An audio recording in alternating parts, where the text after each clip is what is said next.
RTO ची एक link येते, त्या लिंकवर एखादी व्यक्ती क्लिक करतं आणि त्या क्लिक केल्या केल्या अकाउंट मधून पैसे गायब होतात. हे आरटीओ ची काय फ्रॉड आता हा नवीन आहे? आरटीओ चलन नावाने एपीके फाईल फिरतायत सध्या. एपीके फाईल म्हणजे काय?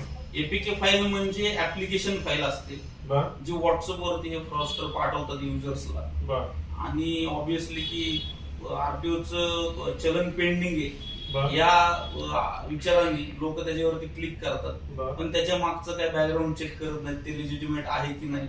आणि मग ते डाउनलोड केल्यानंतर तुमच्या मोबाईलला SMS ला फॉरवर्डर लागतो आणि OTP फॉरवर्ड होतात फ्रॉस्टरच्या फोनवरती.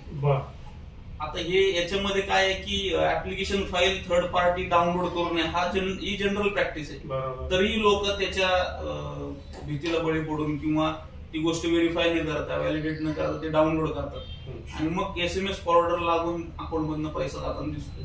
पण मग आरटीओ कडून एखादी लिंक येते, ती खरंच आरटीओ कडून आली आहे का फ्रॉस्टर कडून आली आहे, हे आयडेंटिफाय कसं करायचं? तुम्हाला आरटीओ कडून जो मेसेज येतो दंडाचा, जी काय दंड आकारला जाईल ते SMS ला येईल तुम्हाला. व्हॉट्सअपला कधीही येत नाही. आणि जरी लिंक कुठली असेल तर ती व्हेरीफाय केली पाहिजे. आणि आरटीओ जे आहे, जो विभाग आहे तो कुठली एपीके फाईल नाही पाठवत, ऍप्लिकेशन फाईल पाठवत नाही. त्यामुळे ते डाउनलोड न करणं हाच त्याच्यावरचा सुरक्षेचा उपाय असतो. म्हणजे एपीके फाईल असेल तर दक्षता घ्यायची. नक्कीच.